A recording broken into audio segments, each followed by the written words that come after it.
I'm going to talk about the World Cafe and how it can be used as a tool to connect people in different ways. And the reason I want to talk about this is recently I had an interesting time in London at the occupations and spent a day outside St Paul's Cathedral having conversations with people. But what I realised was missing, or what there wasn't enough of, was conversations between the people who were on the outskirts looking kind of grumpy and angry and the people who were in the middle being kind of protesting and being against different things. And I just saw space for different sorts of conversations to happen where all sorts of people were heard.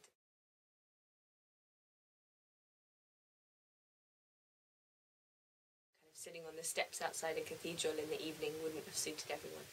So I kind of thought, well, one tool that I know is the World Cafe, which I'm going to explain the kind of basic principles of. And so I thought that would be a tool that would work to connect these people in a way that works for everyone, to connect and to bring out the potential ideas and ways of moving forward from this place that we're in the world now. So I'm going to explain the kind of basic principles and ideas of the World Cafe, and I'm going to explain and share how we used that as a way of bringing people of all ages together to have a really important conversation about what's going on. So the World Cafe, I guess it came from the idea the man who started it, he sat down every evening with his family at the dinner table, and across generations they'd have really good conversations about politics and religion and money and all these important things, and kind of really deep conversations. But he saw out in his wider community that people weren't connecting across generations and having that sort of close conversation. So he, along with a group of other people, formulated a kind of a method for having conversations that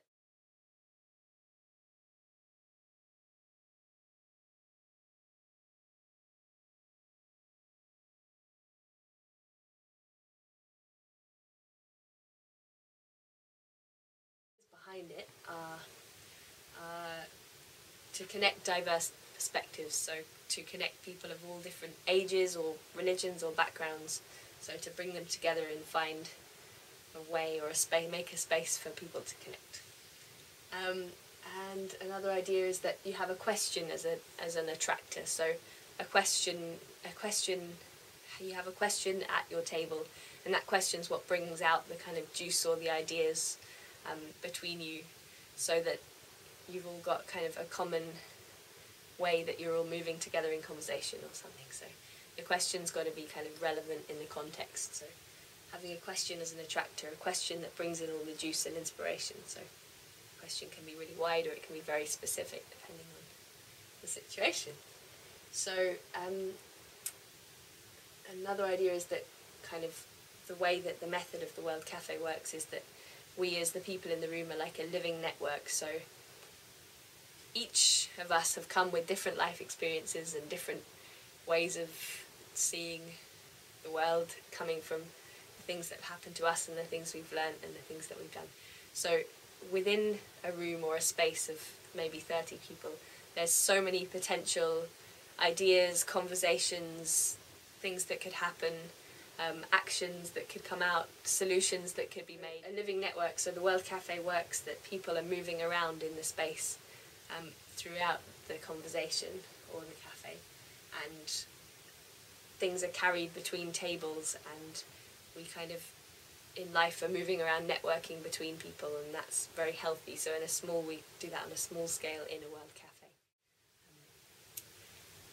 So cross-pollination, the idea is like a bumblebee moves between flowers and collects things from the different flowers. The way that people move between the different questions or between the different parts of the World Cafe is to cross-pollinate ideas.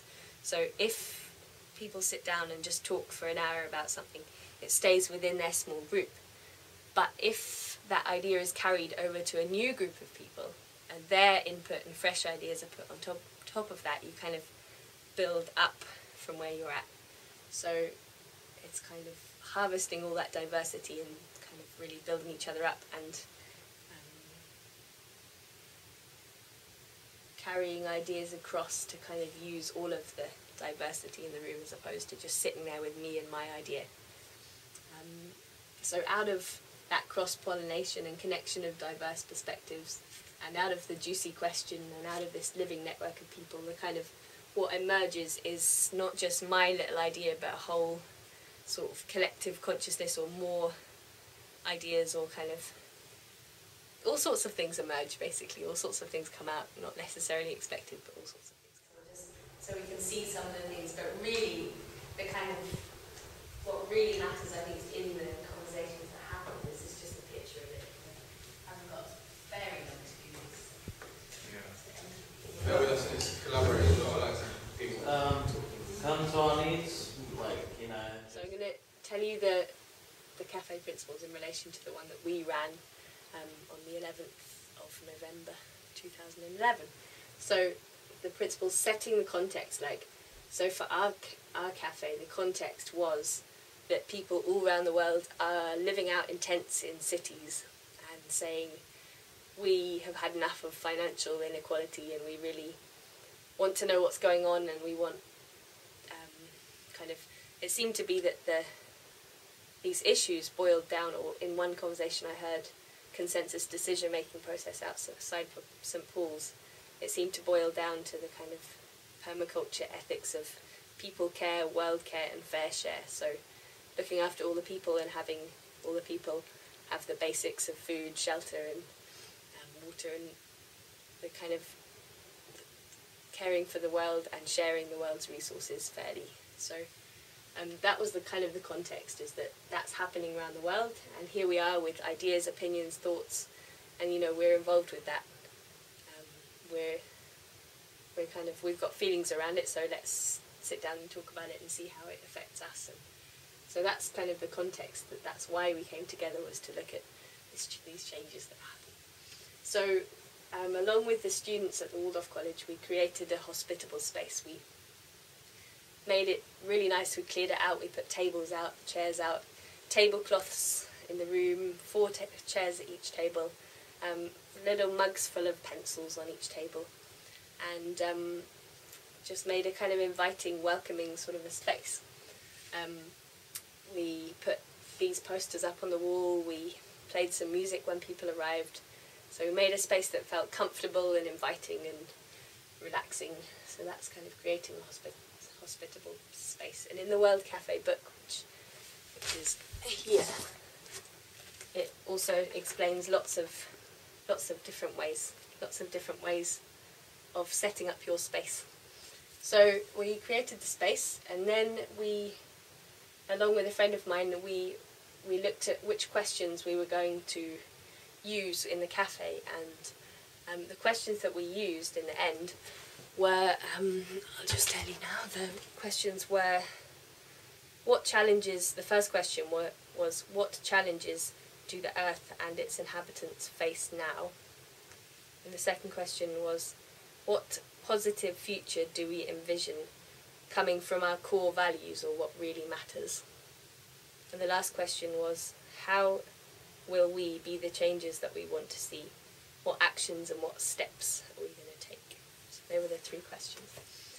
So it's important that the question is aligned with what the people in the room want to talk about or want to feel passionately about, and sometimes the question can be made with the group of people.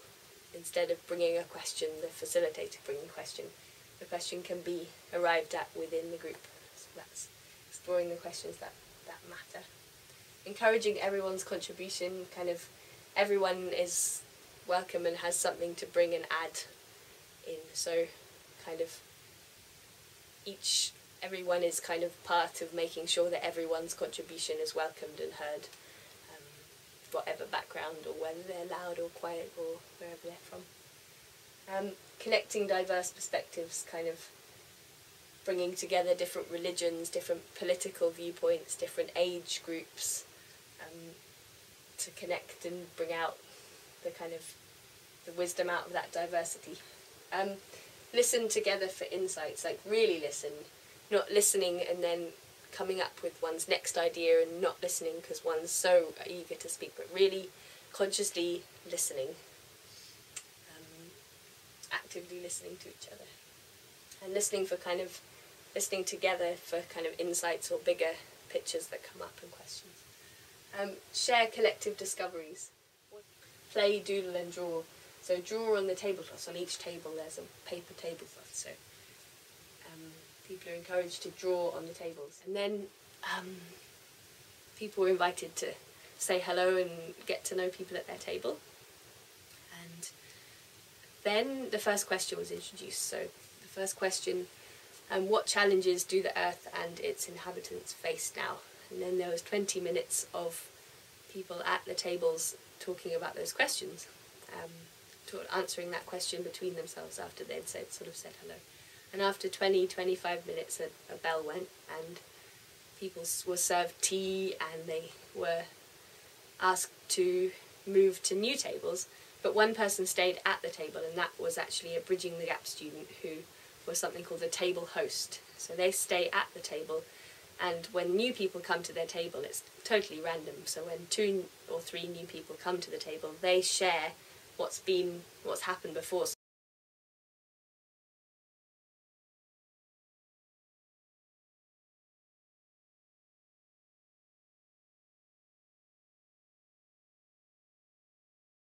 It's just amazing having kind of 65-year-olds in the room watching 18, 17-year-olds doing kind of rapping and maybe seeing the good in the youth or the young people, and it was just felt really good and healing, and just kind of vibrant and exactly the way things need to be moving. And what I saw is just, there was a Christian priest, there was a Muslim teacher, there was 16-year-olds, there was 65-year-old retired teachers, there was cooks, there was just all sorts of people, people's parents, just fascinating.